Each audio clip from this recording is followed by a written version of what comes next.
and I appreciate you. I'm going to call the meeting to order. Welcome to meeting number 124 of the House of Commons Standing Committee on Access to Information, Privacy, and Ethics. Before we begin, I just want to remind everybody about the earpieces. Make sure you put them in the proper places, and that way we can avoid potential injury to our interpreters. When we last left our superheroes, that was last Tuesday, the committee will recall that a motion was passed to invite,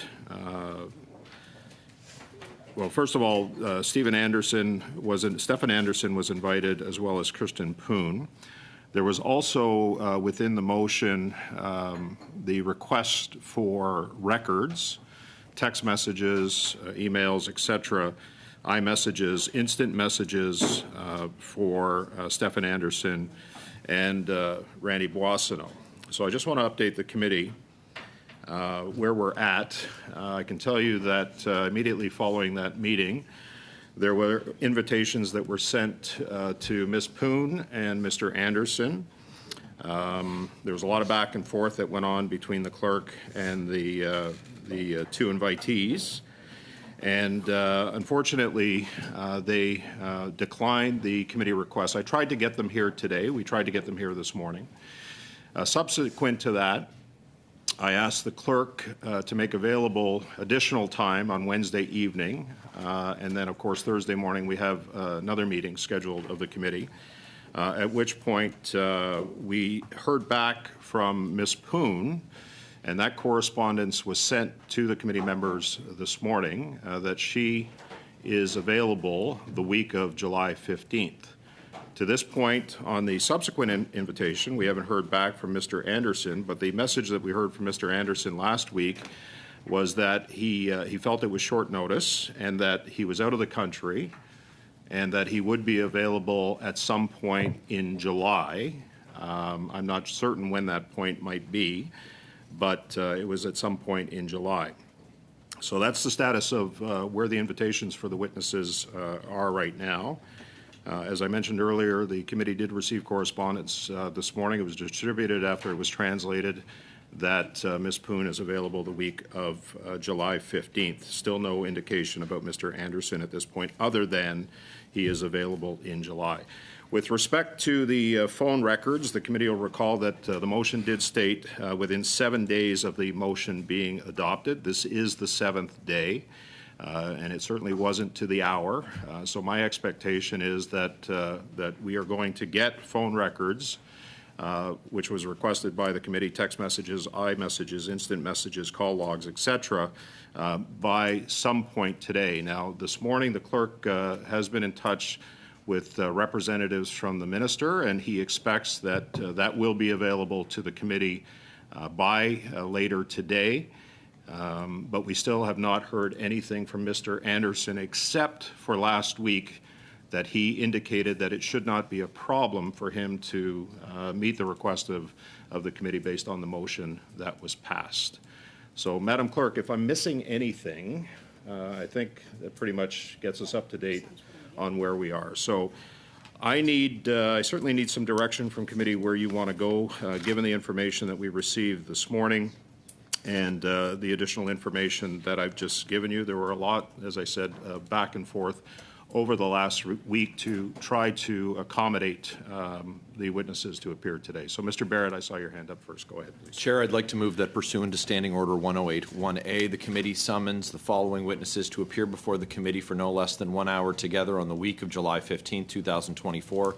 Kirsten Poon of Navis Group and Stefan Anderson of Global Health Imports. Okay. Thank you, Mr. Barrett. The motion is in order. I've got Mr. Green on the motion. Did you want to say anything, or you just very quickly? Okay, go ahead. Chair, both witnesses in your explanation this morning, we've learned that Mr. Anderson was not available until July, and Ms. Poon is available that week in July, and to be consistent with the initial motion that was passed by the committee not to relitigate the length of time, I think that both witnesses should appear for an hour independently of one another, an hour for Ms. Poon, an hour for Mr. Anderson. That was not the will of the committee at the previous meeting, so I'm not looking to relitigate that.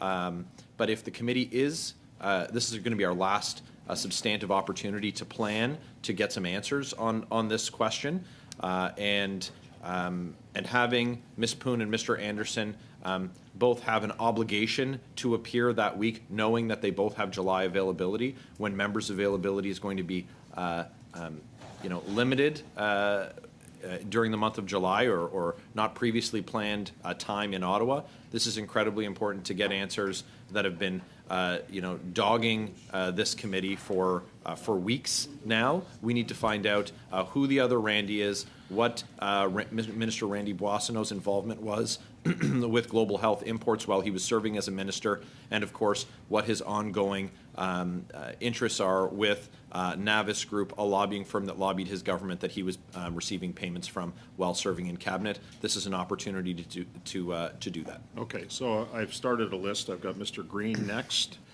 Thank you. Mr. Fisher, and then Ms. Damoff. Go ahead, Mr. Green, on the motion that Mr. Barrett just moved. Thank you, Mr. Chair. And certainly, members around the table are very well aware of my feelings about arbitrary meetings in non-sitting times. I would caveat it by saying that this isn't arbitrary, given the fact that Ms. Poon herself volunteered to be here on the 16th. Notwithstanding the fact that we have to respect that, I would ask, Mr. Chair, and I do seek that you're getting some direction from the clerk, but I'm unclear in the escalation of inviting witnesses that a summons is particularly necessary. I know that it fits a certain dramatic theme in communications, but I think that given that they have not put in writing, or we have not received in writing a refusal, that they're volunteering to come here, I think the language of a summons, although may suit certain communication styles, isn't necessary. And so I'm wondering through you, Mr. Chair, to the mover of the motion, what the intention is of using the language of a summons. I'll say, on the record, I believe that we have the power to summons anybody. But I do think it's a professional courtesy in working with witnesses to find an available time and escalate in a manner that is consistent with their agreement to participate. This witness has not refused to come to committee. So I'm just wondering if the mover of the motion would be open to and considering just removing the term summons and continue with the language invite until such time as the witness decides that they're going to send us in writing a refusal. Go ahead on the point of order, and I believe Mr. Green asked a question through the chair, and I do know that the clerk has some information that she would want to share with the committee. Go ahead on a point of order. On a point of order, the motion that I moved is different than the motion that I provided in writing to the clerk that was circulated to members of the committee. Okay. In the motion that I've moved, Yep. I said, following the word together, the week of July 15th. Did I say 15th or 14th? Let me just check here. The week of July 15th, not on July 15th. Okay. So I wanted to provide that latitude, and then when the chair will allow, I'll respond to Mr. Okay. Green. That was one of the things that the clerk had brought to my attention. So that we're clear, it's the week of July 15th. Monsieur Villemure, appel de règlement? Oui, okay. Alain? Point d'ordre plutôt, parce que A point of order, yes. The French and English versions are different. The French version is more similar to what Mr. Green stated. I think it's perhaps an alignment between the different versions. Perhaps the clerk can make corrections. Mr. Fisher, are you looking to have the motion in front of you then, or is that what you'd like? Okay.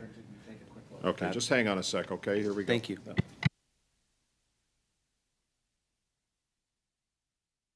Okay, I am going to suspend for a couple of minutes so that the clerk can get the motion to members of the committee. So we are suspended.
email with the motion has been sent in both languages to all members of the committee. Just a couple of things that I would note that need to be clarified within the motion. Somebody needs to put further to the motion that was passed. That needs to be added to this so that we are clear on the direction of the committee. And the other thing is the week of July 15th, I'm going to need a year because we all know that words matter. 2024 is the year we're in. And if we leave it open-ended, then it is open to interpretation. So I want to make sure that that's clarified. Mr. Green, when we left, you still had the floor, sir. Go ahead. Thank you very much, Okay. Mr. Chair. I want to make one note just as it relates to the spirit of the motion that was originally passed. You just stated that we need to add an amendment further to the motion that was passed. If you recall, I believe the motion that was passed suggested that the witnesses meet together. And so, like, for me, whether they're together, this says that as well? 1 hour together. Okay, good. So I will then move the following, that the words further to the motion that has passed been added, and that we delete summons and include invite, and that the year 2024 be added to the week of July 15th. Okay, so Mr. Green is moving an amendment. I don't think I need to stop the meeting in order for that to be understood. And I appreciate you clarifying that, Mr. Green. Do you have any other comments on that, on your amendment? So we're on the amendment. I need a new list. I've got Ms. Damoff on the amendment. Go ahead, Ms. Damoff. Thanks, Chair. Just a request, if the clerk is going to circulate emails to us, if we could get the full email chain, because we only see part of it. So if there is an email exchange between, that's being sent to us, I don't actually remember seeing those before, but if they are going to be sent, if we could just get the full email exchange as opposed to parts of it would be So is that on your helpful. iPhone, just so that I'm clear? You're referring to what you see on your iPhone? I've seen it on my computer too. So it shows part of it, but Okay. we don't see if there's a response, or we don't see, like, just if we can, Yeah. if we can just make sure we see everything. Okay. Chair, that's all. Yeah, that's not a problem. you. So we're on the amendment here. Mr. Fisher on the amendment, go ahead, please. Yeah, just further to what Pam said and towards the clerk through you, Mr. Chair. I did see some of that stuff too, but I didn't see the invite. I saw the responses. So I'm interested in when those invites were sent. And this speaks to Mr. Green's amendment to amend the motion to say invite, because it was really a week ago that we passed that motion. And I didn't see anything from what the clerk said that indicated that they were not willing or somewhat enthusiastic to come to committee. So I think that summons is a strong word, and I think it's probably a word that we may have to use someday. But I'd say in this situation, I agree with Mr. Green. But I'd be interested in when the invites were sent, what dates were offered, when did they respond? Was it immediate? Did the witnesses ever refuse or hesitate to appear? And what other dates have been offered since their response? So I think I tried to clarify that at the beginning of the meeting. I actually turned to the clerk and asked if I had missed anything, and if she had needed to fill in any of the gaps. So I mean, if you want the entire list of the invite and the correspondence back and forth, and I know the clerk. Do you want an email on that? Then, Well, or- just to see Okay. what If was the sent, clerk is what- prepared to answer the question, she can go ahead. Go ahead, Madam Clerk, if Okay. you want. Yep. Question is? When it The- was sent? When the initial email was sent, when the responses came back, when the follow-up emails were sent. Yep. There- Yeah. It doesn't have to be read out now if you don't want to read it. Okay, well, I have no issue saying it. I touched base by phone in order to get the email address as soon as the motion was adopted, so within a few hours of the meeting being over. So that was July 11. And the two witnesses talked to me over the phone. June 11th, just to be clear. Sorry, Yeah, I said that's okay, July. yeah. And then they gave me the email address, and I proceeded to send the invitation right away on the same day. So that was June 11. And then I did talk with some, and some came with the answer by email faster. And on this Friday, I sent a renewed invitation offering other dates. But I can prepare all that and send a distribution. Sure. I'll support that amendment that Mr. There was Green. also, there was some back and forth with legal counsel as well, representing the two witnesses as well. So we can include that in all of an email, if you like, okay? Okay, so on the amendment, I don't have any other discussion. Okay, on the amendment, do we have consensus on the amendment? No. We do not? Okay. So we will, we don't have consensus, we'll go to a vote on the amendment. Go ahead, Madam Clerk. So on the amendment from Mr. Green, everybody heard the term of the amendment? Good. Should be clear. Mr. Baines? Yes. Ms. Damoff? Yes. Mr. Fisher? Yes. Mr. Hauswater? Yes. Ms. Khalid? Yes. Mr. Barrett? Mr. Brock? No. Mr. Cooper? No. Monsieur Villemur? Oui. Mr. Green? Yes. Okay. Yeas 7 pour 7, nays 3 contre 3.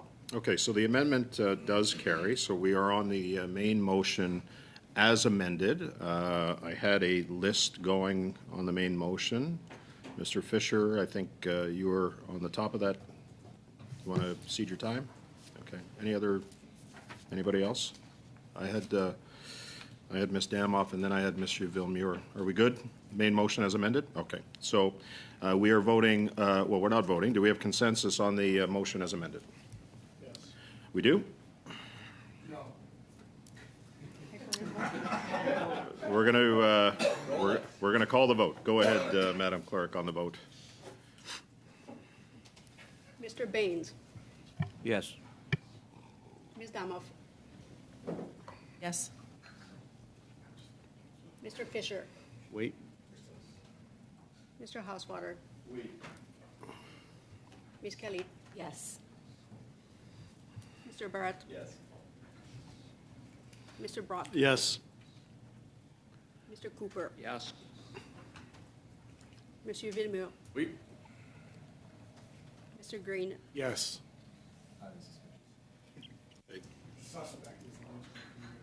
Madam Clerk? 10 yeas, oui, 10. Okay, so that's unanimous. Motion passes as amended.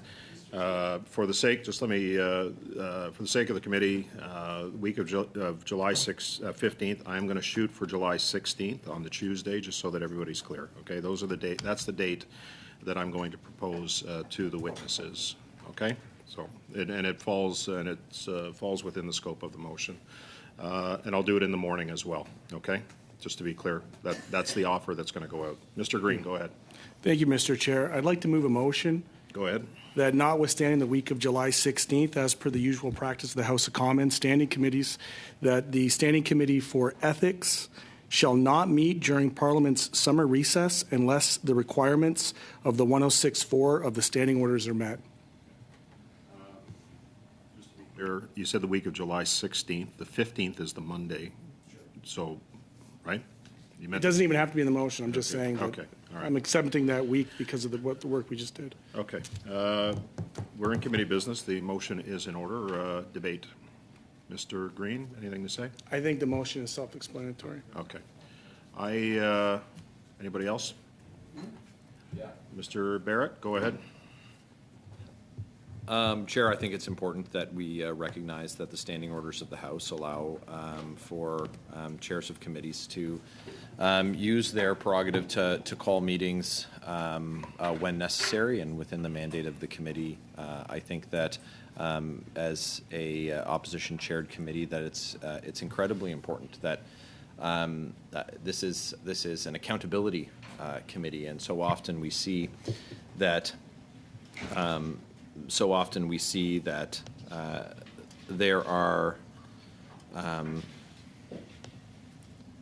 there are members who don't recognize the need for all members, all backbenchers, to hold the government to account. And that term, I mean members on all sides of the House need to make sure that the executive is kept in check. And so when the standing orders have been adopted by the House and allow for the chair of a committee to call a meeting, that the committee not act contrary to those standing orders of the House. It's a power that is used sparingly or rarely, but I think that it's important that it's one that's preserved. And when we look at the work that this committee has done, and you look at the issues that have been in front of this committee, whether it's the $60 million Arrive scam and and a government that says there's nothing to see here, there's no this was necessary in the context of the pandemic, and therefore all expenses were justified, and everyone should move on. It's taken incredible lifts by committee and an awful lot of energy just to get committees to lift this off the ground. And once it's off the ground, we seem to find new information that is revealing to this government's lack of respect or fiduciary responsibility for Canadians. We have $60 million, and on an app that saw massive subcontracting.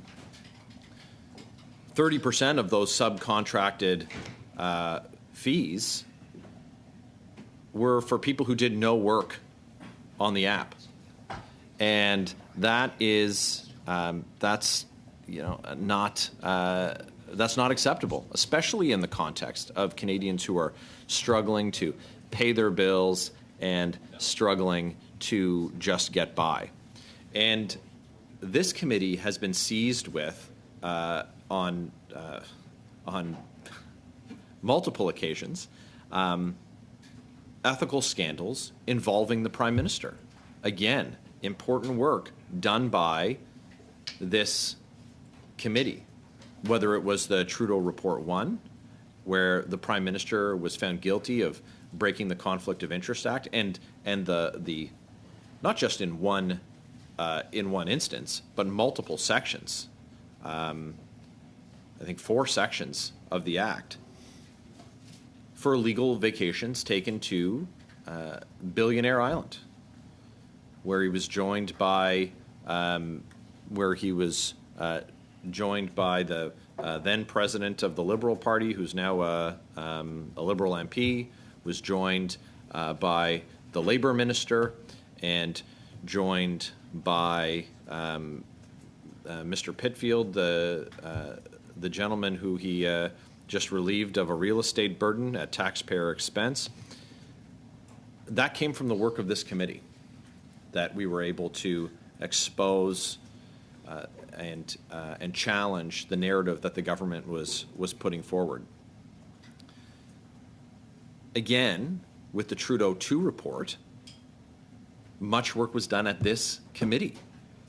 And the ability of the chair to call meetings outside of the regularly scheduled slots is sometimes necessary in order to fulfill our mandate. In that case, it was the Conflict of Interest Act again, and it was the Prime Minister who was found to have interfered in the criminal prosecution of SNC-Lavalin, a firm that had illegally funded the Liberal Party of Canada, but also was found guilty of bribing Libyan officials in the Gaddafi regime to the tune of $48 million, defrauding the Libyan people of more than $100 million. And we saw related, of course, to the Prime Minister, but the Trudeau 3 report, where another member of the Prime Minister's cabinet, in that case, his then Finance Minister, Bill Morneau, was found guilty of breaking the Conflict of Interest Act. These are part of these issues are part of the work of this committee, and the $1 billion Green Slush Fund, because we're not duplicating the work of other committees, it's being addressed at the Industry Committee, but is also seen hearings here and government operations, I think public accounts. But this was important for this committee to introduce, examine, and then for the committee to get ultimately got housed elsewhere. But when important issues come forward, the committee needs to be able to do its work. And that's what the standing orders allow for. It's not infrequent that we find ourselves dealing with issues that touch on members of the executive and their obligations having been breached, and what that looks like in terms of the erosion of Canadians' confidence in our public institutions. The president of the King's Privy Council was found, Minister LeBlanc, was found guilty of breaking the Conflict of Interest Act and claim scam. It was lucrative contracts that went to a family member of the minister's spouse. Again, work that's not part of the scheduled work plan, but needs to be part of the consideration for when the chair exercises his role in calling meetings. But Minister LeBlanc was found guilty of breaking the act in that case, not part of our regular work plan. I mentioned previously former Liberal Finance Minister Bill Morneau, sometimes referred to as Bill No More, having broken the Conflict of Interest Code and the Conflict of Interest Act. And the code violation was, of course, the forgotten French villa. Who among us hasn't forgotten to declare their French villa? And with respect to the scandal, the WE scandal involving the $1 billion Canada Student Service grant going to Justin Trudeau's buddies, the Kielburgers, Bill Morneau was found guilty of breaking the act 3 times for his private interests and failing to recuse himself from decisions relating to the WE organization. And I should circle back to Minister LeBlanc, because we hear from, as part of the mandate of this committee, the Conflict of Interest and Ethics Commissioner. Now, when the Commissioner Dion resigned and his role wasn't filled, the government, of course, appointed an interim commissioner. And that interim commissioner was the sister-in-law of the minister, and Minister LeBlanc. That's part of our role, is to hold the government accountable, because the appearance of a conflict can be as damaging as a real conflict. And for the appointee and the minister to say, oh well, we weren't involved in the decision, but what does it look like to the public? And that's what we talk about here, and that's what we examine here at this committee. Of course, when we have the regular work plan for the committee, the regular sitting calendar for the committee. Sometimes we're able to insert items into that. Sometimes we have meetings that are called pursuant to Standing Order 1064, where we can deal with an issue. But we also had the issue of Trade Minister, Liberal Trade Minister Mary Ng, who was found guilty of breaking the Conflict of Interest Act, Sections 6, Section 21, and this was when she gave her best friend, Amanda Alvaro, contracts worth tens of thousands of dollars, not tendered, but just she had a comfortable relationship with a Liberal insider, a former Liberal staffer, and thought, you know what, this is the right fit for me. She was unconcerned about the not just the appearance, but also the reality of that for taxpayers. Would she have spent tens of thousands of dollars on that service if it wasn't to her friend? Would Canadians have been on the hook for that expense when she already had ministry staff and member staff to fulfill that function? We had and it's interesting now because the Speaker is an elected Liberal member, but he was then the Parliamentary Secretary to the Prime Minister and Parliamentary Secretary to the President of the Treasury Board, and he was found guilty of breaking the Conflict of Interest Act, using his position to try and influence the CRTC, and to the benefit of a personal interest of his. This is something that is important. I mean, the now Speaker, the then Liberal Parliamentary Secretary, Mr. Fergus, was a member of this committee. But once you have that role, once you swear that oath, it's the responsibility of all parliamentarians to make sure that that accountability function is being exercised, because it's what Canadians expect. And the standing orders allow for chairs, not just of opposition-chaired committees, but of government-chaired committees as well, to do certain things, to bring a meeting, to schedule a meeting, to call the meeting to order, to suspend the meeting, to adjourn the meeting, and to respond to those 1064, Standing Order 1064 meeting requests. And we see government chairs and opposition chairs have employed all of those powers to call meetings outside of the regular time. We know that there have been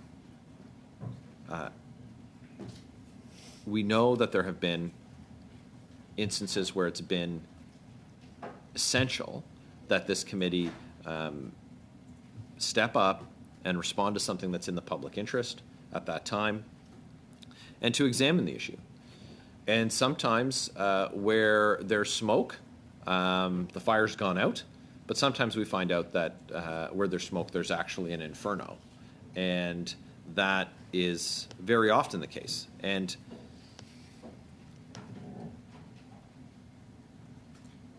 I would be uncomfortable to abdicate my responsibility as an opposition member to not have the tools in the toolbox available, and for the chair to call a meeting, and for me not to be there or have someone there in my place. I don't want to presuppose what the next 90 days are going to bring, because I don't know. And every time I think that there's going to be nothing that touches the mandate of this committee during a recess period, we find we find ourselves unpleasantly disappointed to see that we have to come back and deal with an issue that has cropped up with, and the appearance of a conflict can even rise to that test. We saw an example of that. We saw an example of that over January, where the Prime Minister ended up taking another one of his vacations at a luxury resort, and did so. Yes, there was great expense to taxpayers for the Prime Minister's security, but it was also a gift, and the stay at this luxury resort. But what does that look like to Canadians when someone who's involved in the Trudeau Foundation, which of course is an issue that we've examined at this committee, and the Trudeau Foundation's many ties to the government? This is a Trudeau Foundation booster or member who's giving the Prime Minister a substantial gift. We need to be able to exercise our mandate, and so I'm not comfortable with the limiting of. I'm not comfortable with the limiting of powers that are afforded under the standing orders. I'm not actually sure that that by motion at committee that we can do that. I would be interested to hear from someone from the law clerk's office if there is any precedence for committees limiting powers that are given under the standing orders. We can pass whatever motions that we want, but what is the effect? What is the force of that motion? So I'm not comfortable with this, and I'm curious if there's any nuance that's available, because we've just had a case that demonstrates why it may be necessary to have meetings, and that's the hearings with Ms. Poon and Mr. Anderson with respect to Liberal Minister Randy Boissonnault's involvement with those two companies and the questions that have come up about that. And that's pushed our agenda now into July.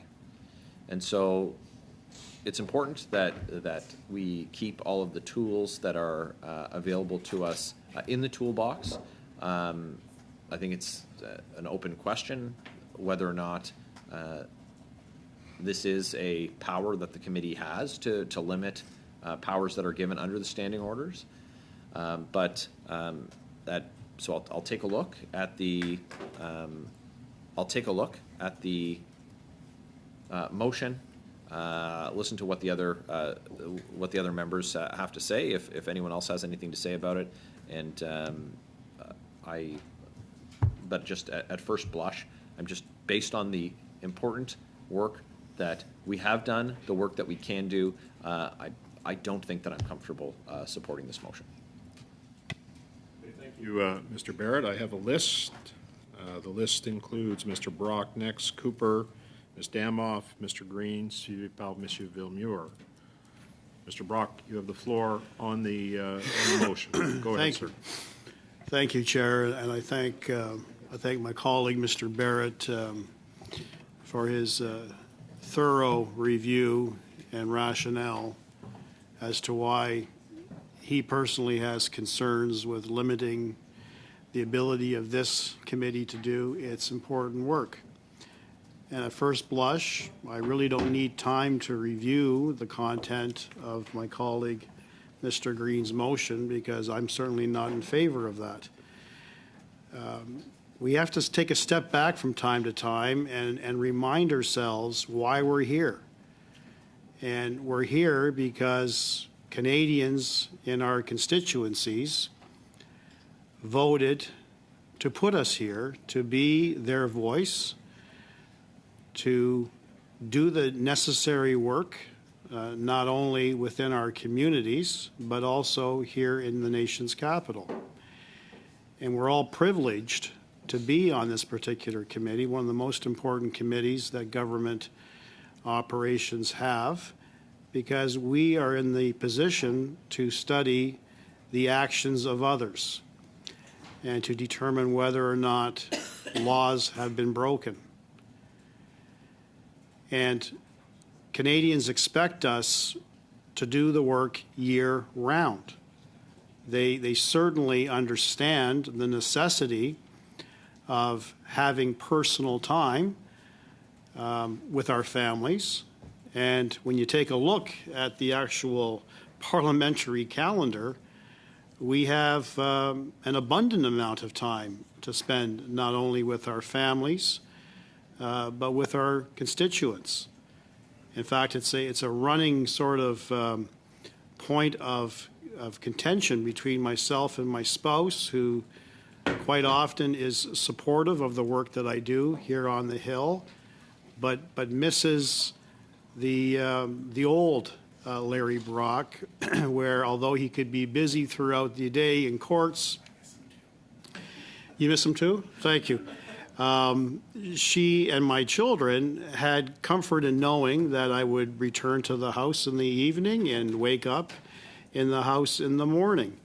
It is a difficult task being a parliamentarian, and we probably all have similar stories with our respective families.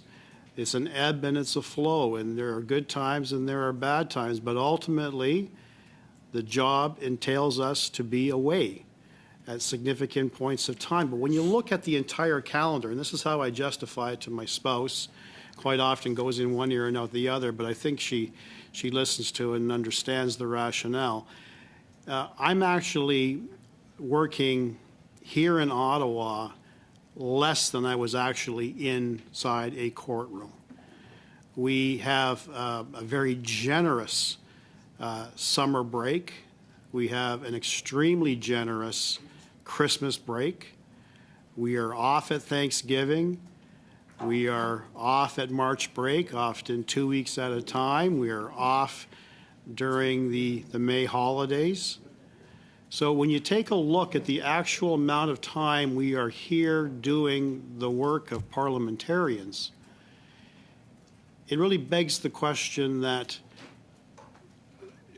the Canadians don't have that same sort of privileges that we have.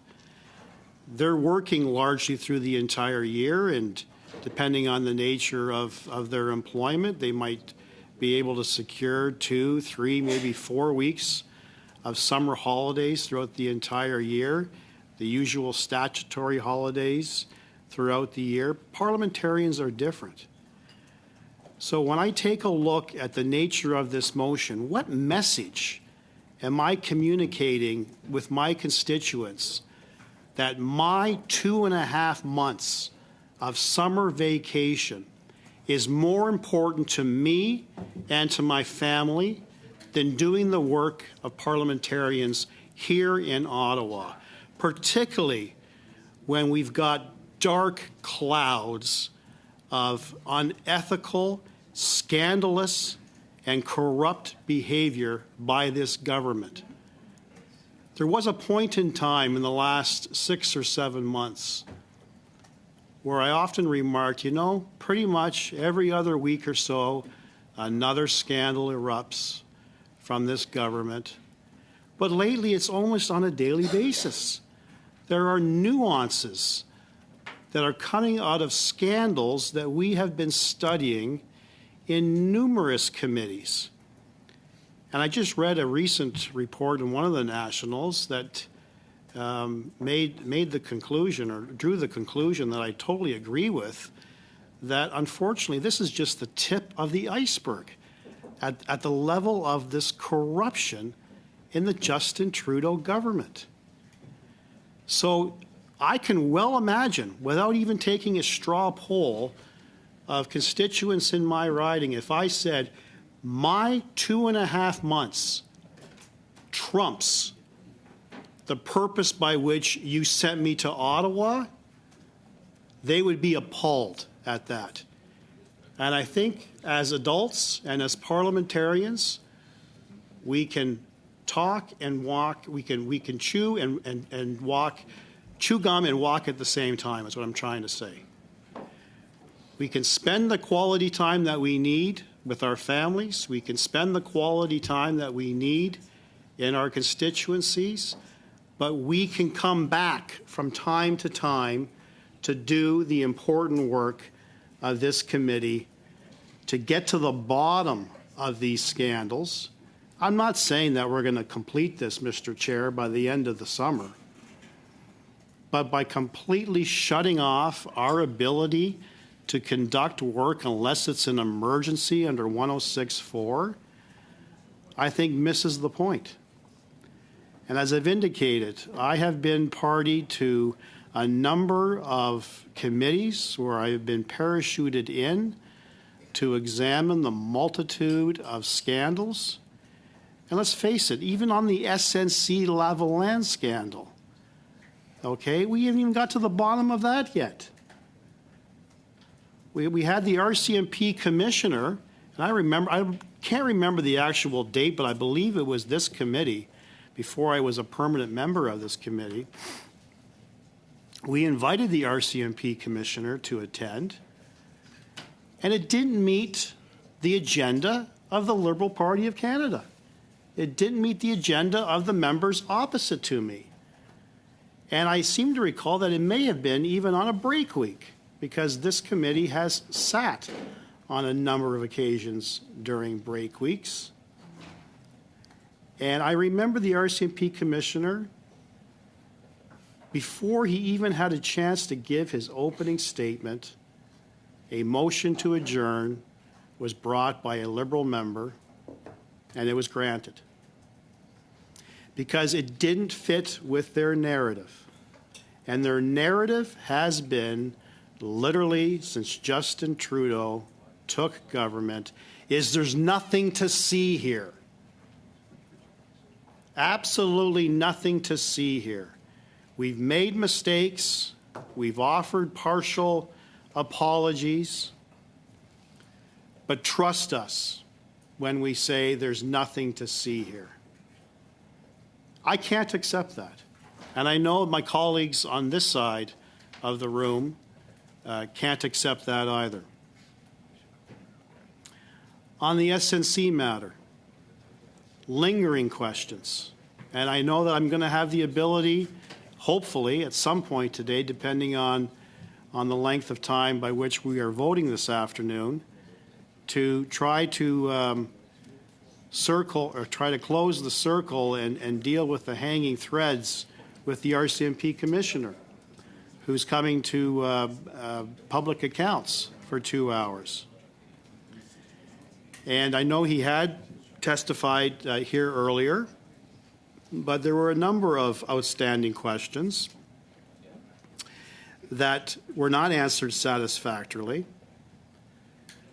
For instance, why did it take literally 5 years for the RCMP to conclude that there was no probable case to charge Justin Trudeau with obstruction of justice?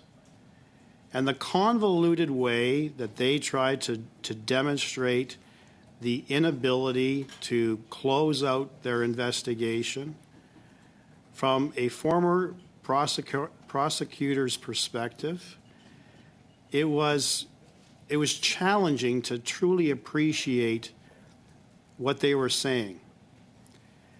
There was a changing narrative with respect to their onus. They were conflating their onus with the Crown onus in terms of producing evidence to convince a trier of fact of proof beyond a reasonable doubt. That has been and never will be the prerogative of police agencies.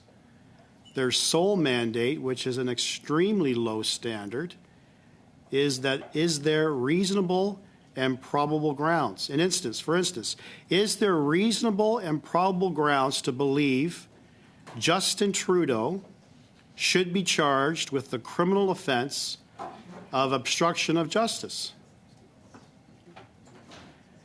There are two facets to the prosecution of obstruction of justice. One is, what is the actus reus? What is the actus reus? What did he do to obstruct justice? And I think the evidence is abundantly clear.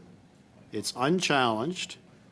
It's confirmed in the report by former Commissioner Dion that he had a political agenda.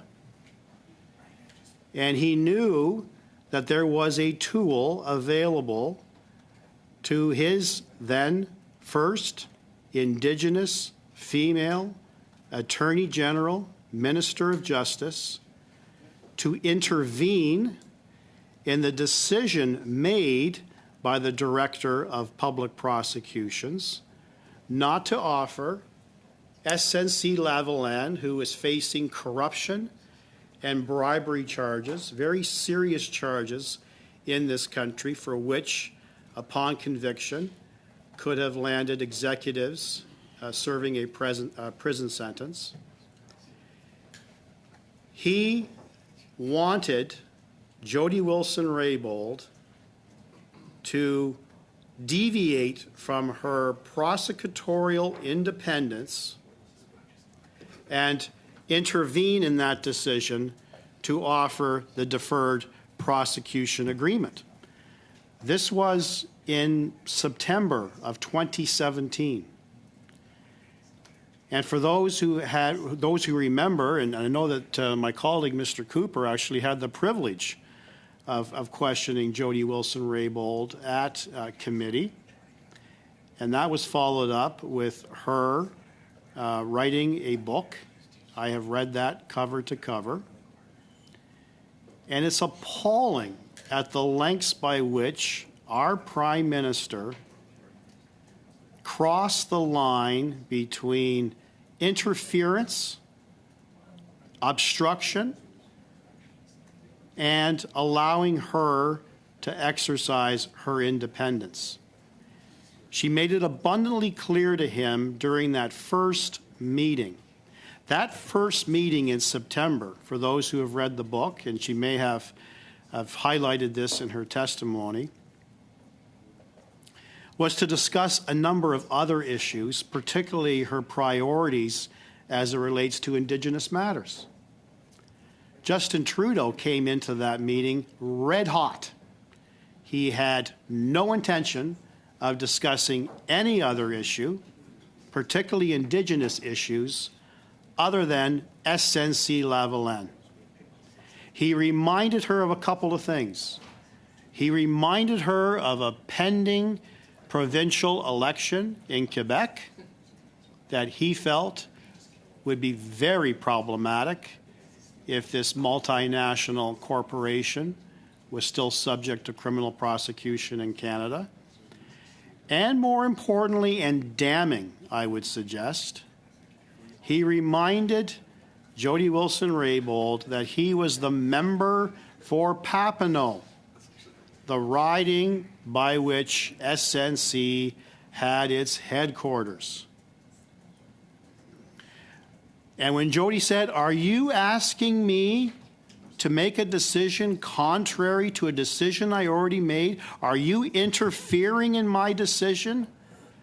For any impartial observer of what took place during that discussion, the proverbial fly in the wall, you would conclude absolutely the Prime Minister of a G7 nation preferred the interests of a corrupt corporation and wanted his Attorney General, who wore two hats, which begs the question about the utility of a two-hat minister moving forward. He wanted her to make that decision in his favor and in the favor of SNC. He backed off, of course, and said, oh, no, of course, that decision is yours. But the damage was done. That was the actus reus. That was the act by which he, then followed by PMO staff, then followed by ministerial staff in other departments, ultimately concluding with former Privy Council clerk Michael Warnock, unknown to him, being audio taped in that fateful telephone meeting, I should say, in December of 2017. Commissioner Dion clearly articulates and outlines all of the attempts to interfere in her decision-making. Jody Wilson-Raybould truly demonstrated the integrity that you'd expect from an attorney general who probably felt immense pressure as a member of the Justin Trudeau cabinet. She was mindful of her dual role, and she held firm. Michael Warnock came into that meeting, again, red hot. The purpose, according to Jody Wilson-Raybould, was to discuss, again, other issues. Those other issues were never discussed. Michael Warnock came in hot and made it known to Jody Wilson-Raybould on more than one occasion that the Prime Minister was adamant about this. Now, why is that term adamant important?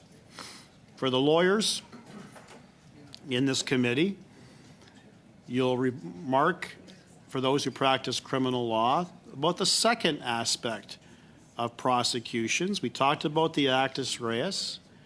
Now we have the mens rea, and that is the intent.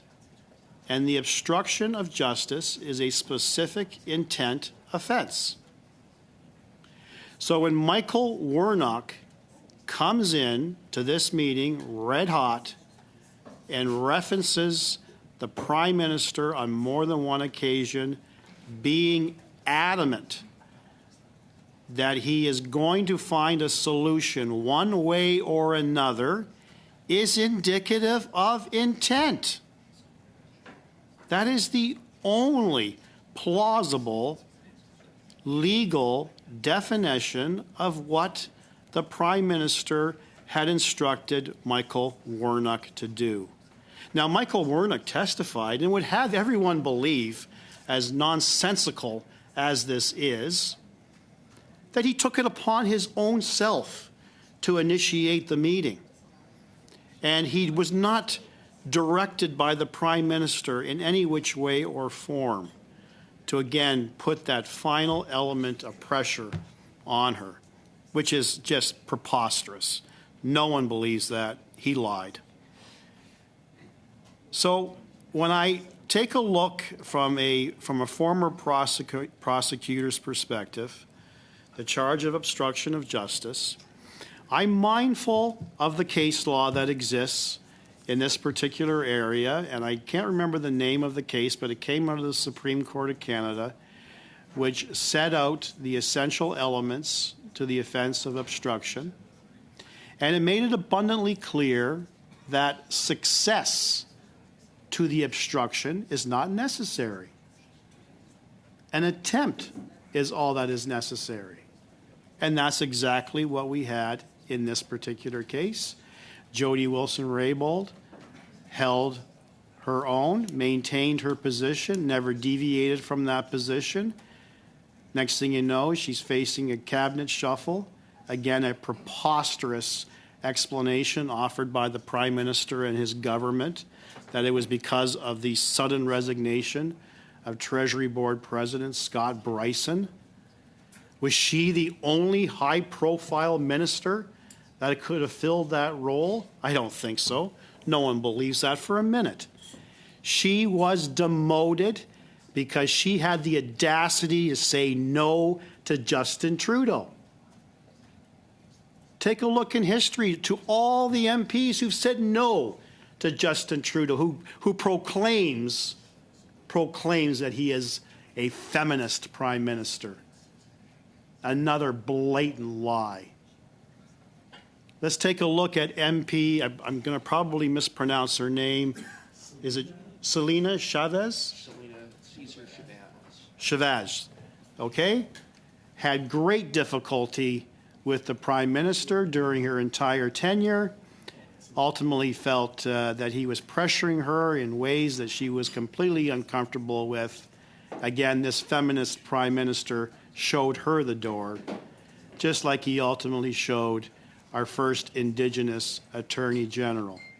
Had no difficulty as well with the excellent work that was done by Cabinet Minister Jane Philpott. I believe she was Minister of Health at the time. Her mistake, what was her crime? Her crime was supporting Jody Wilson-Raybould.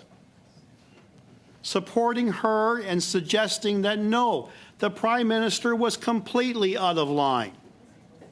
Absolutely out of line. She was shown the door. And then I remember, I wasn't a parliamentarian back then, but I remember how gleefully the Liberal government and its backbenchers were just gleefully clapping on television in front of all of Canada. Okay, and Mr. Baines is smiling as well, but he wasn't there. But maybe had he been there, he might have been smiling and clapping as well. But I said to myself, what are you so damn happy about? What are you smiling about, Justin Trudeau? You're Canada's first feminist prime minister. And here you are clapping like a seal to celebrate the demise of a very strong, two strong cabinet ministers who had the strength to say no to Justin Trudeau. That's what happens. That's what happens to Liberal MPs who have the audacity to challenge the almighty wisdom of Justin Trudeau. So you're right. I'm absolutely right to have these questions still percolating in my mind why the RCMP did not complete the task when the evidence was right there. I'm also mindful of the fact that Michael Warnock had shared with us not too long ago that this particular issue was never discussed at Cabinet.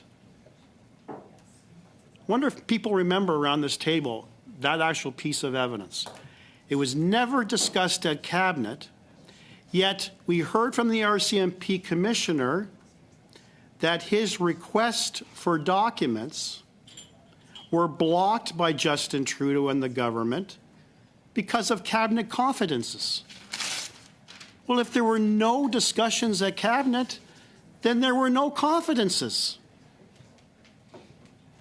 So that's another issue I need to raise with Commissioner Duhem this afternoon, because I didn't have that information available to me when he first attended.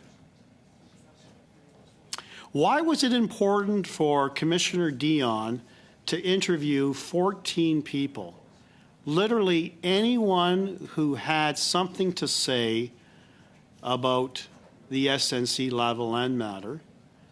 But the RCMP, in their infinite wisdom, decided to limit that to 4 individuals. Can you say that that was a thorough investigation? I think not. And again, when I posed that question to them and their nonsensical response to it certainly didn't satisfy myself, and I'm sure didn't satisfy Canadians. And for those at this table who remember my final question to the Commissioner at that time, is I phrased it in such a way that you'll forgive me, Commissioner.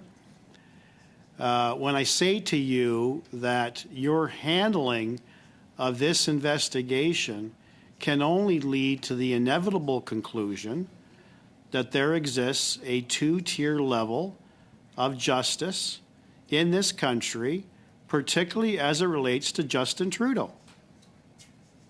He, his deputy, and other members have responded to committees that no one is above the law, and that no one includes Justin Trudeau.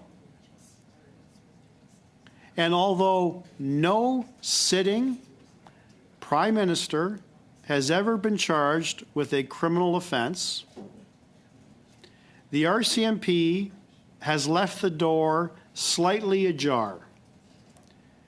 And I don't have the actual verbiage, the words in front of me, but the report that I had access to when I questioned our current Attorney General at Committee of the Whole concluded that the RCMP would continue the investigation if they had access to further documents.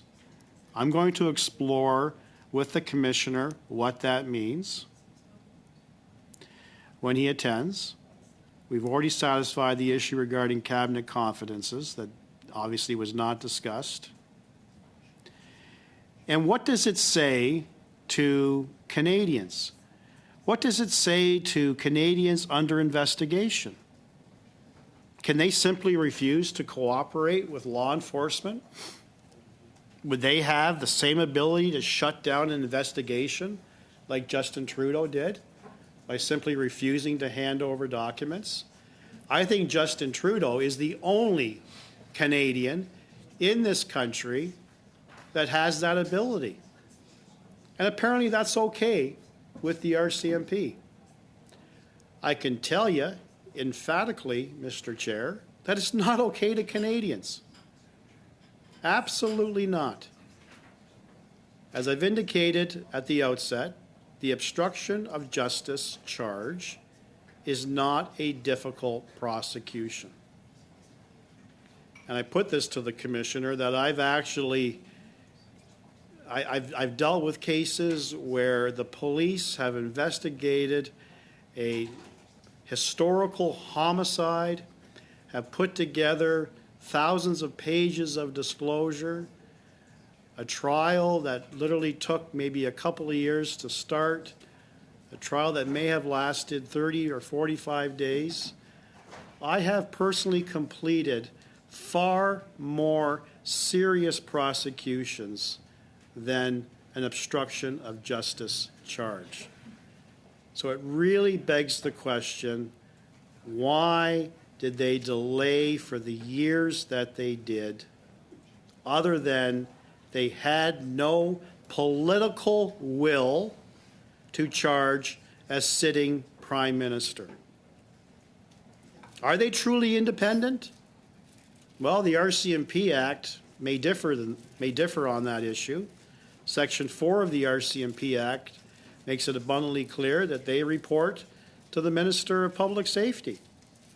And it's the government that actually appoints the commissioner. Begs the question, how independent can you be under those circumstances? These are the questions I get from Canadians from across this country. These are the questions I get from my constituents. Now, I look at the time. I have many more thoughts in my mind on a multitude of other scandals, but I'm going to cede my time now to my colleague, Mr. Cooper. Thank you, Mr. Chair. Okay, thank you, Mr. Brock. Continuing with the list on the motion, I have Mr. Cooper, Ms. Damoff, Mr. Green, Mr. Villeneuve, and then Mr. Couric has indicated he wants to speak. Mr. Cooper, go ahead, please.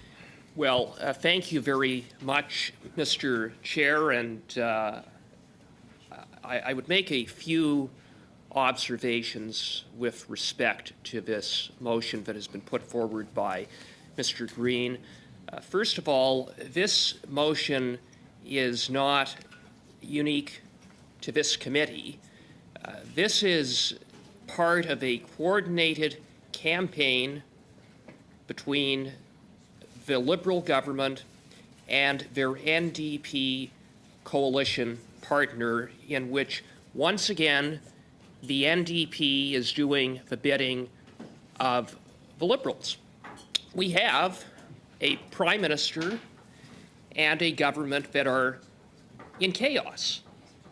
A government that is 20 points behind in the polls, a Prime Minister who is literally despised by Canadians, a government that has managed to screw up just about everything that they have touched over the past 9 years, from record deficits and debt that has led to 40-year high inflation, to high interest rates that have all created a cost of living crisis, to which these Liberals' response to the cost of living crisis that they created is to make life even less affordable for Canadians with carbon tax hikes, and now this latest tax hike on healthcare workers, specifically doctors, farmers, small businesses, and homeowners that they, home builders that they claim is a tax hike on the so-called super rich, when in fact everyday Canadians are going to pay, and pay dearly as a result. And on top of that, we have a government that is mired in scandal. In fact, it is arguable that this is the most corrupt government in modern Canadian history. And I saw one Liberal member thought that, thinks it's funny, but we have Dominic LeBlanc found guilty of breaching the Conflict of Interest Act. He's a senior minister in this government. We have Mary Ng, who's found guilty of breaching the Conflict of Interest Act. She's a senior minister in this government. We have Bill Morneau, who's found guilty of breaching multiple sections of the Conflict of Interest Act. He was the finance minister in this government. We have a former member of this committee, if you can believe it, who was found guilty, a Liberal member, who was found guilty of violating the Conflict of Interest Act. And then we have the Prime Minister himself, the first Prime Minister in Canadian history to be found guilty of violating the Conflict of Interest Act. And he was found guilty not once, but twice. And now we have the Minister from Edmonton, Mr. Boissonnault, who has so much to answer for, and I'm going to get into that momentarily. But we have a government that has a history of entitlement, patronage, and straight-up corruption. There is a culture of corruption embedded within this government. That's just established based upon the 9-year history of these Liberals. So in the face of all of these failings and all of the scandals, and how frustrated and angry Canadians are at these Liberals, it's no wonder that they want to get out of town. They want to hide over the summer. They want to shut down the ability of parliamentary committees to provide appropriate oversight. And I'm not going to be a party to doing any of the bidding for these Liberals. There is a reason why we have 3 oversight committees that are chaired by the official opposition, Government Operations Committee, Public Accounts, and the Ethics Committee. And boy, all of these committees are working overtime in the face of all of the mismanagement and all of these Liberal scandals. And to say, well, simply bring forward a 1064, I say not good enough. Not good enough, because we've seen the NDP work with the Liberals to adjourn meetings, to prevent 106 4 motions from being debated and voted on. So what is the rationale for this motion? The only rationale that I can see is that it's about doing the bidding for Justin Trudeau and the Liberals. There is a reason why, in the standing orders, the chair has the discretion to convene a meeting. I say leave it to the chair of this committee, a very good chair. And we have, and I do want to zero in on the matter that we were discussing earlier today, and that is the cloud of scandal that hangs over the Minister of Employment, Mr. Boissonnault. Yes, we are going to hopefully hear from his former business partners, Ms. Poon and Mr. Anderson, but I would submit that we can't wait until the fall before there's any further scrutiny undertaken by this committee of Mr. Boissonnault and the series of questionable activities that he has been connected with in relation to both Ms. Poon and Mr. Anderson. Let's look at what we're dealing with Mr. Boissonnault. We have a minister who had started up a company, a lobbying firm, after he lost his seat in the 2019 election. He got around, there was a loophole that allowed him to set up a company even though he couldn't lobby, and he hired Ms. Poon, who lobbied for his company. When he was returned to the House of Commons in 2021, he appropriately wound down that company.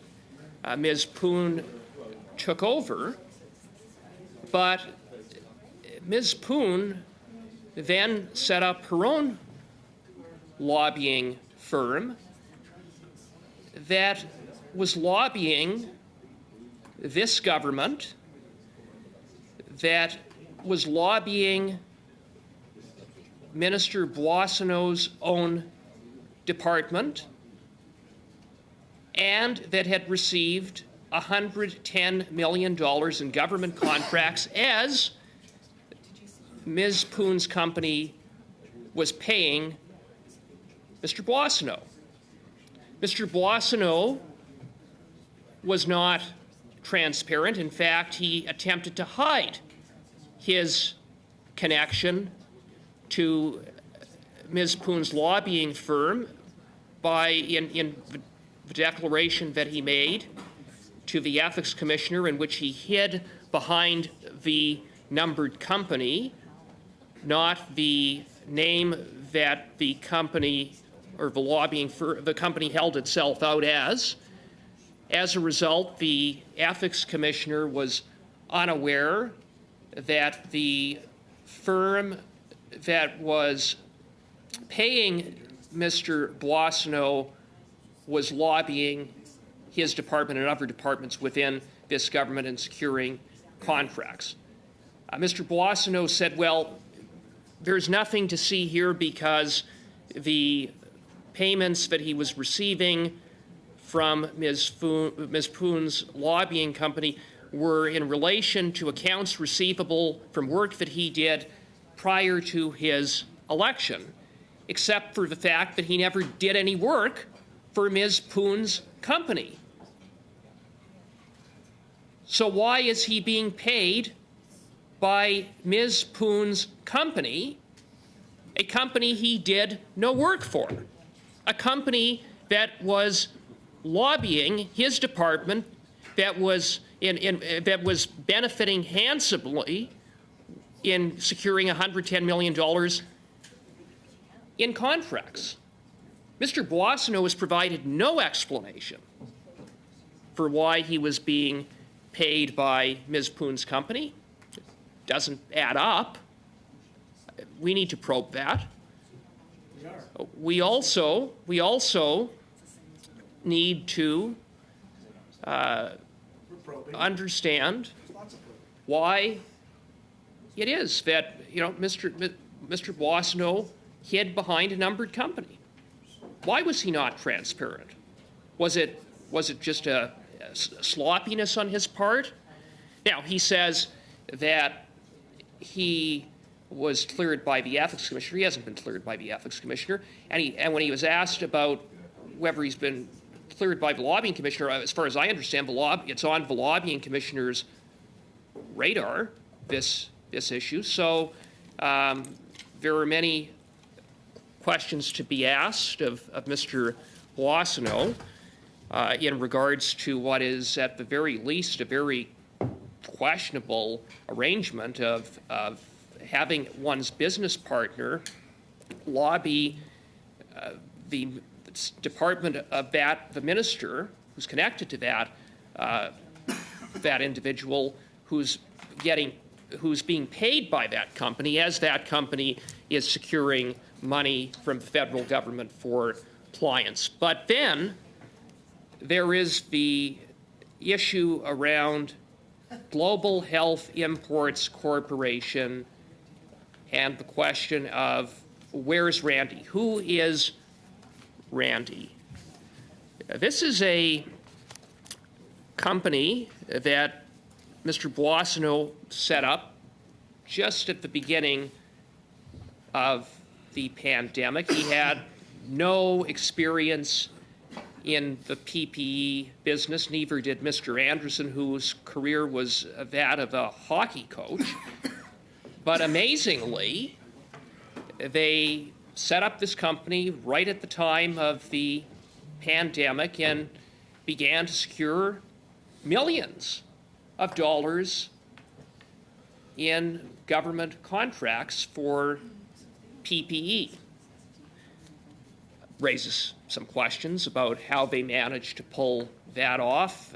Experts and those familiar with the industry said that it's almost impossible for essentially a two-person company with no track record, no experience, to suddenly start up a company and secure millions of dollars in this area. But I digress. Needless to say, all has not gone well at Global Health Imports Corporation. Mr. Boissonnault held himself out, as he confirmed when he appeared before this committee, as a business, as a partner at Global Health Imports with Mr. Anderson.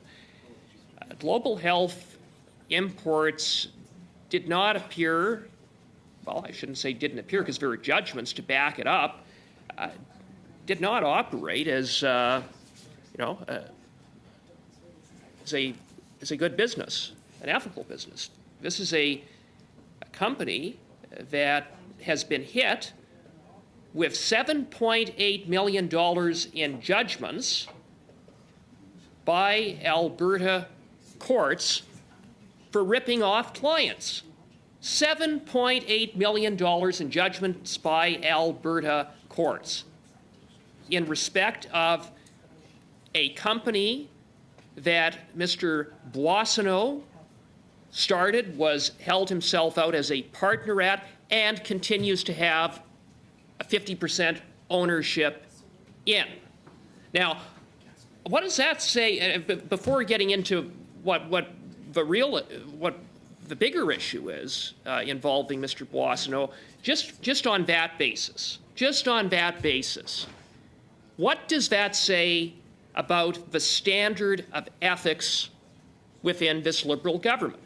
That Justin Trudeau has appointed a minister who was involved in a shady PPE company that, under questionable circumstances, secured government contracts that ripped off clients that has essentially been found guilty by Alberta courts in the way of $7.8 million in judgments that have been awarded to those clients who were ripped off by Mr. Boissonneau's company, a company that he was engaged in and a partner in during some of the instances that led to, or business dealings that led to the lawsuits that resulted in the $7.8 million in judgments.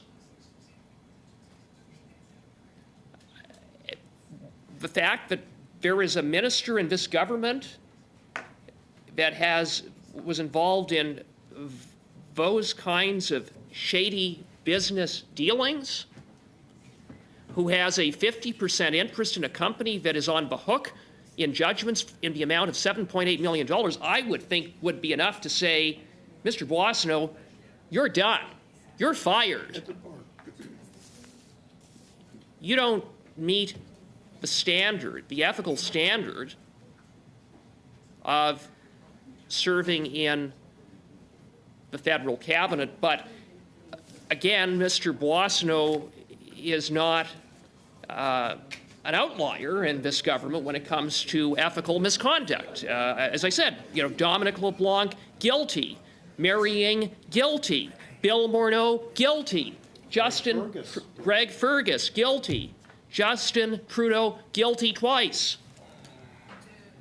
So Randy Boissonneau, it sort of fits into the culture of corruption that I alluded to, that is so embedded in a government that is frankly rotten to the core.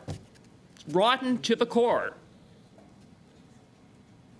But then, Mr. Boissonneau says, there's, he said, well, when the $7.8 million in judgments came to light, he said, well, those lawsuits arose after I left. Well, it turns out that's not true. He lied. He straight up lied. Again, that's par for the course with these Liberals. That's the ethical standard of these Liberals. And then, the very day that Boissonneau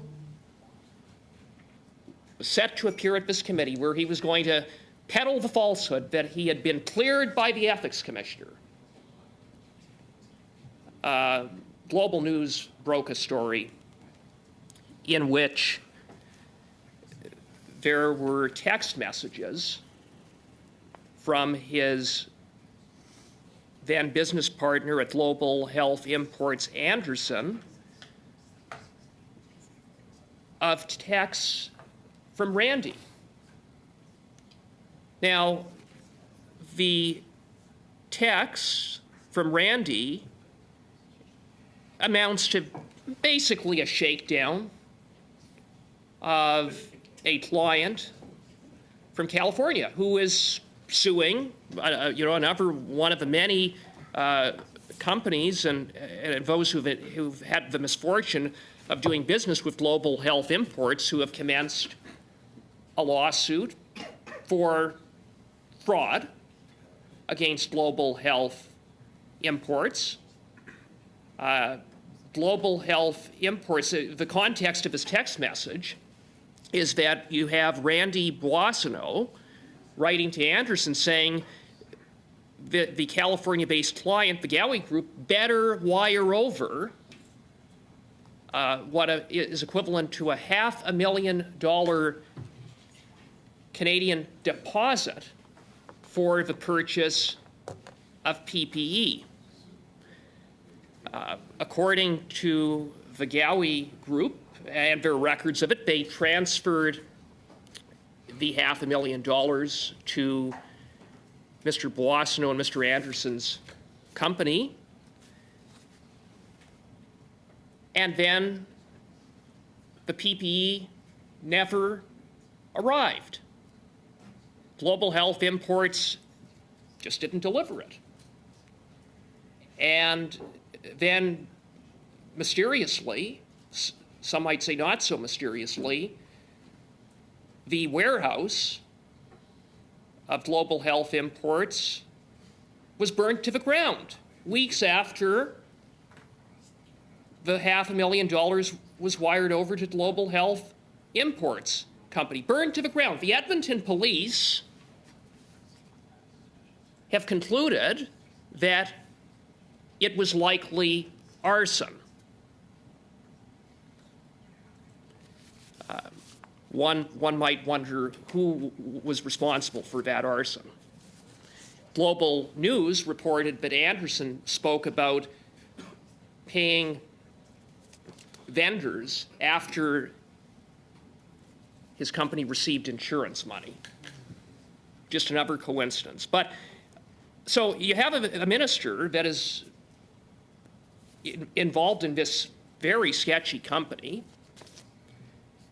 But what is really problematic, of course, about this text from Randy is that if it in fact is Mr. Boissonnault, and there's every reason to believe it is, it means that the minister was engaged in, participated in, a $500,000 fraud. But not only that, Mr. Boissonnault was a minister of the Crown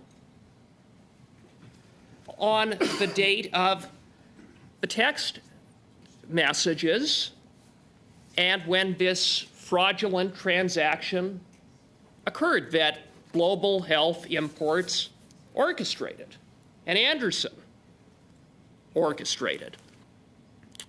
Now, what is at issue there? Well, very simply, it is a blatant violation of the Conflict of Interest Act for a minister to be involved in the operations of a business, of any business.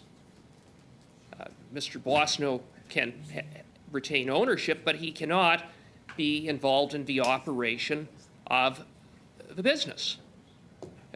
So it's a straight-up contravention of the Conflict of Interest Act, but, you know, again, he would join the club. He would join the club of Dominic LeBlanc, Mary Ying, Bill Morneau, Greg Fergus, and Justin Trudeau in breaching the Conflict of Interest Act. So when Global News reported on these text messages, Randy Boissonnault said, "It's not me. It's a different Randy." I said, Mr. Boissonnault, when he came before this committee, I said, would it be fair to say this is a fairly small company with a handful of people? And he said, he acknowledged that would be fair. And so I said, then who's Randy? Who is he? He said, I don't know who that Randy is. And he said it with a straight face. I don't know who that Randy is. It would be laughable, it's farcical if the matter were not as serious as it is when we're talking about a minister of the Crown who was potentially tied up in a $500,000 fraud and who violated the Conflict of Interest Act, potentially. If in fact that Randy, if Randy, the minister, is the Randy in the text messages. Now, this really shouldn't be that hard to find Randy. It shouldn't be. Could there be another Randy? Well, if there is another Randy, then why can't, if not Mr. Boissonnault, identify him, and he should be able to identify him, why can't Anderson, Mr. Anderson, identify him? Anderson told Global News that it was a different Randy, that it was a Randy that was involved in the logistics of the company. But when Global News looked into who was responsible for logistics, it turns out it's not someone named Randy. Whoops. It's someone entirely different. His father. One could say it's highly suspicious. And It was his father. It was the and in fact, it wasn't just anyone. It was Anderson's father who was responsible for logistics, not Randy, not a Randy. And then he couldn't verify. Global News said, "Well, what's the last name of Randy, of this Randy?" And he couldn't say. He didn't know. I mean, this is a guy who's supposedly involved in logistics, one of the key people in his company, and he can't cite his last name. But trust him. It's this Randy, this mysterious Randy without a last name. Give me a break. It's like Prince. Yeah, and then you know, okay. And so how does that add up? So Global News can't find this Randy. Anderson can't remember his last name. Randy Boissonneau can't be bothered, evidently, to pick up the phone, text Anderson. I mean, he seems to have been quite comfortable texting Anderson, but all of a sudden he can't text Anderson to say, "Who is this Randy? I need to clear the air."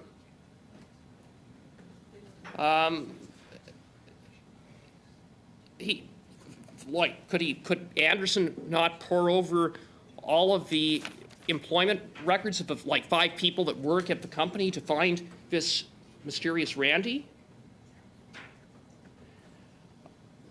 It is, and then Boissonneau said, "Well, I'm going to turn over. I've turned over my phone records."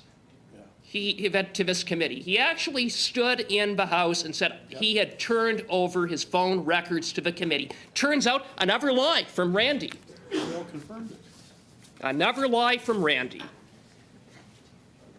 He didn't turn over his phone records. He turned over one device. What a coincidence. How convenient. You know, some of this is almost funny. But again, I underscore, it really isn't funny. It isn't funny at all when we're dealing with allegations around a $500,000 fraud, the potential that a minister of the Crown violated the Conflict of Interest Act, and is playing Canadians for fools, as if Canadians are foolish, as if everyone are idiots. I mean, no one is fooled by this. No one is. Everyone knows that the Randy in the text messages, the Randy involved in the $500,000 fraud, is the same Randy who sits as a minister in Justin Trudeau's cabinet, and his name is Randy Boissonneau. Pull the Band-Aid off. Everyone knows that.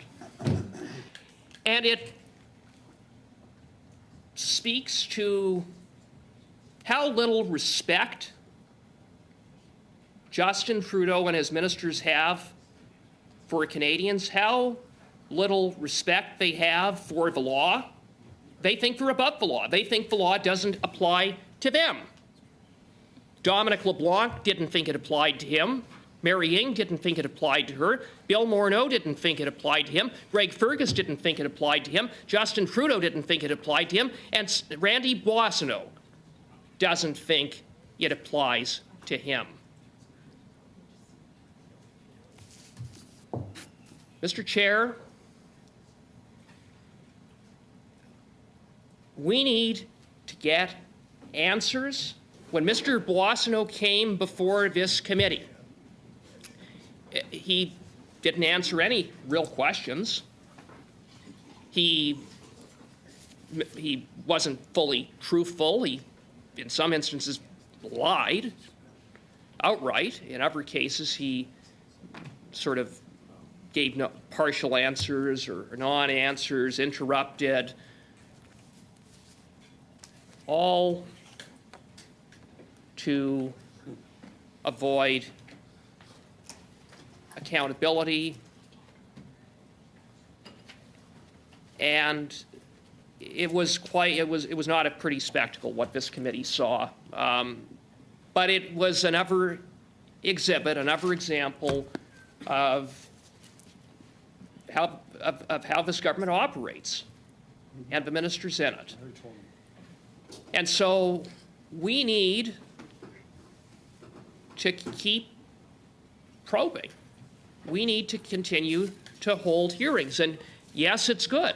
Yes, it's fine that this committee adopted a motion today to invite Mr. Anderson and Ms. Poon, who very conveniently have been supposedly unable or unavailable to attend at this committee until very conveniently the summer when they know that the House isn't sitting.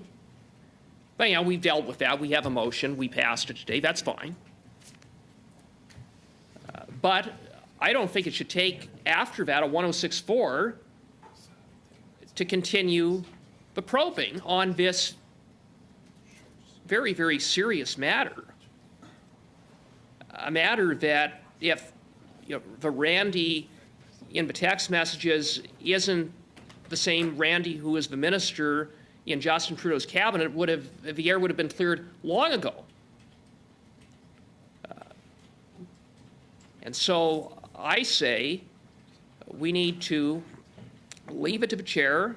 It's in the standing orders. If we need to have additional meetings this summer on the matter of Mr. Boissonneau, then we should do that. And we don't need to come here for a 106.4 to then schedule additional meetings. We can just simply keep it simple. Leave it to the discretion of the chair to call a meeting. Maybe we need to call Mr. Boissonneau back. We probably do, after we hear from Ms. Poon and Mr. Anderson. So let's provide the chair with the flexibility to do that. And we can continue to have conversations offline as these matters progress. And it's not, so that's the case of Mr. Boissonneau, but I go back to what I said at the beginning, that this is part of a coordinated effort by the Liberals to shut down the work of all committees. And there are several other committees that are holding hearings on Liberal corruption, including the $60 million Arrive scam at government operations, the Green Slush Fund at the Public Accounts Committee, a slush fund involving Liberal insiders who, under the watch of Navdeep Bains and the current minister, engaged in 186 conflicts in which board members funneled hundreds of millions of dollars to their own companies in some 63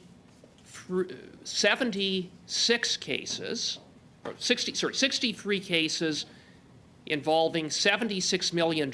Board members at the Green Slush Fund actually voted to funnel money into their own companies. It's straight up conflicts, it's straight up corruption. The Public Accounts Committee has been holding hearings now that we have the benefit of the Auditor General's report, which made those findings, but it's no surprise that the Liberals want to shut down the work of the Public Accounts Committee over the summer as well.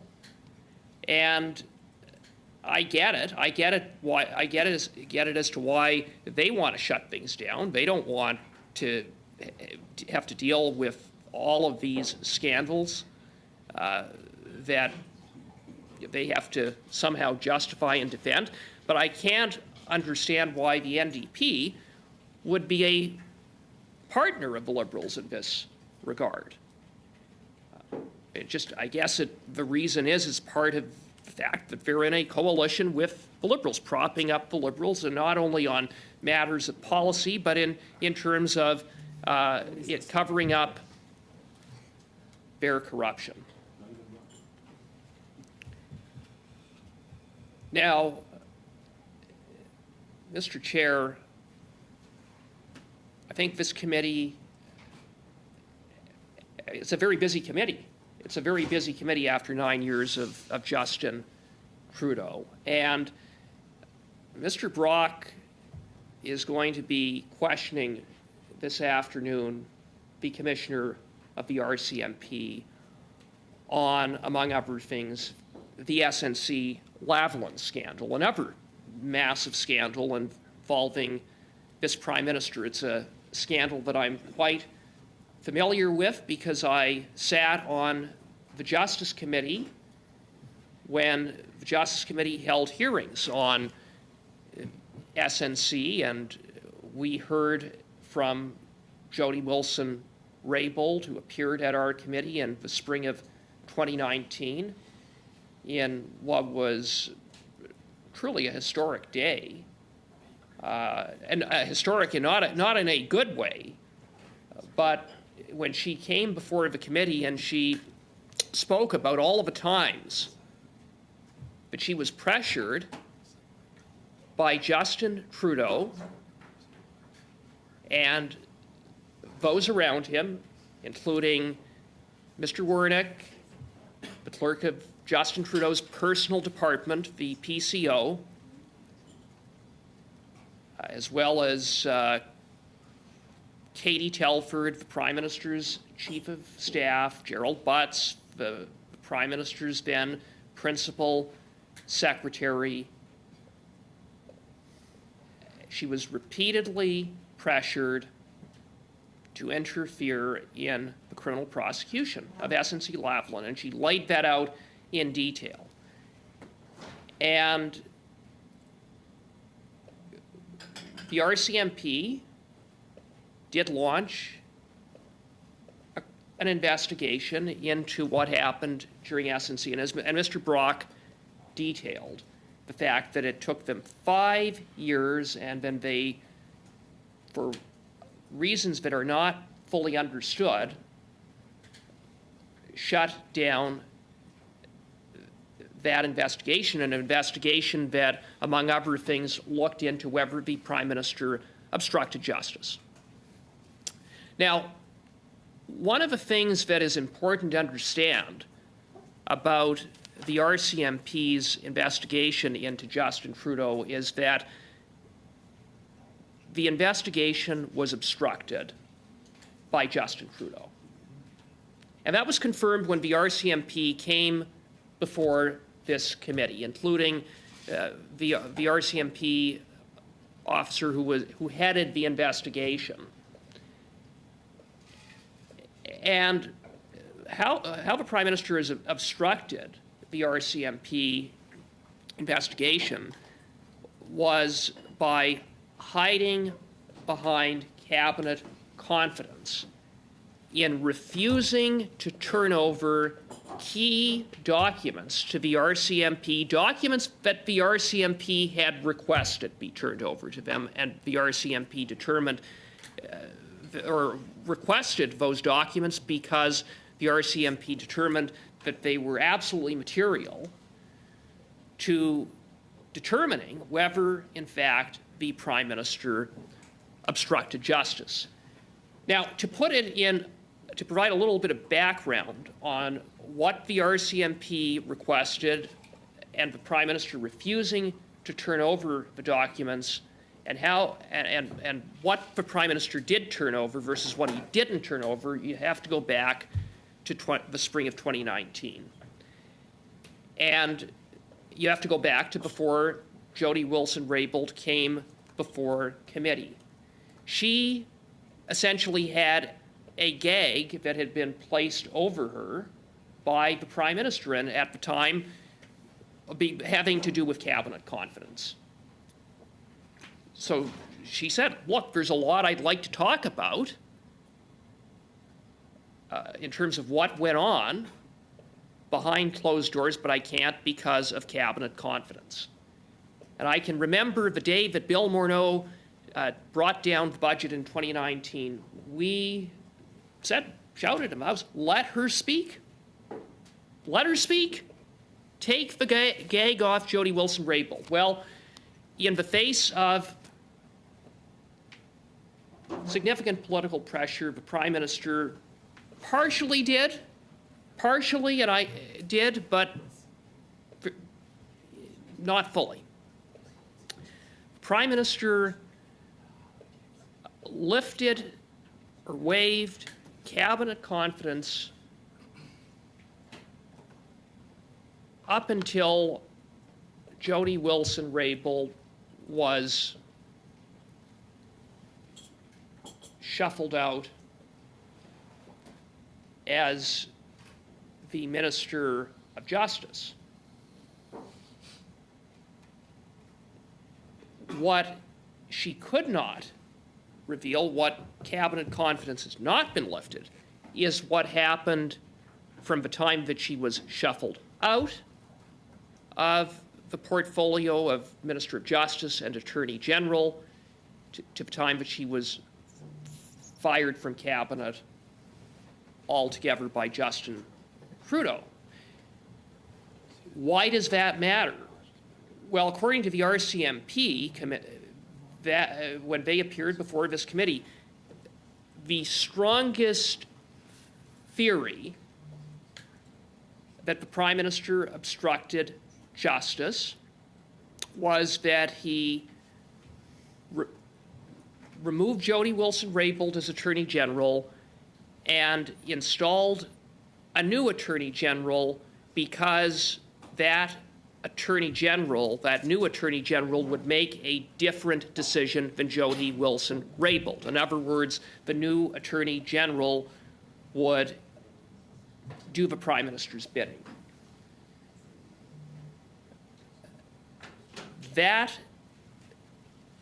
is what the RCMP said is the strongest theory on the question of whether the Prime Minister committed obstruction of justice, and it's why the RCMP requested cabinet documents during that period.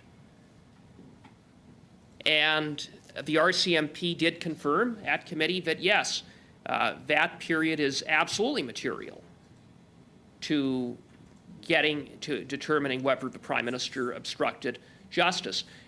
And the Prime Minister has consistently refused to lift cabinet confidence during that period. So what we have is a Prime Minister who is obstructing the RCMP investigation.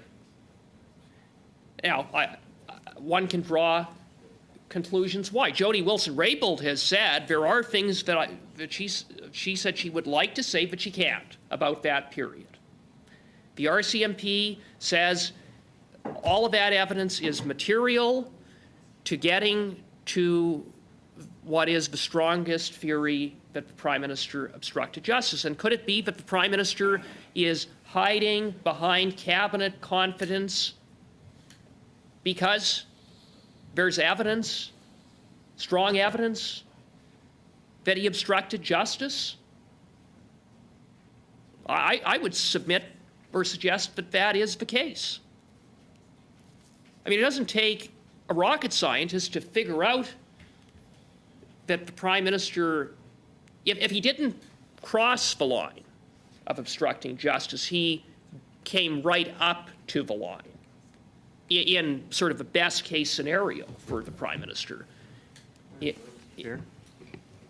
Go ahead on your point of order. Thank you very much. I hate to interrupt, but can you let the committee know what resources? I understand we have resources to 1:30 or 1:12 today.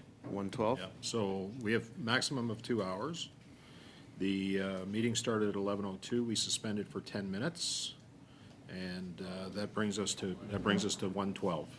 There's no way of getting more, so Mr. Cooper can continue? I'm not sure because the instructions that I have we're maximum 2 hours today.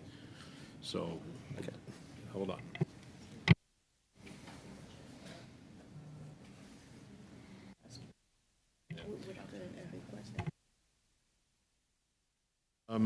We have till 1:12, Mr. Fisher, okay? Thank you. Mr. Cooper, you have the floor. Continue, please. Thank you very much, Mr. Chair. As I was saying, it doesn't take a rocket scientist to conclude that either the Prime Minister obstructed justice, or in a best case scenario for him, and it's not a very good scenario, but he came right up to the line of obstructing justice in pressuring repeatedly what amounted to a coordinated campaign for Jody Wilson-Raybould to interfere in the decision in prosecution of SNC Lavalin, a decision that had been made independently by the Director of Public Prosecutions. The Prime Minister would not take no for an answer. And when it came to the conclusion that she would not budge, she was going to stand up to the Prime Minister and stand up for the rule of law, he fired her.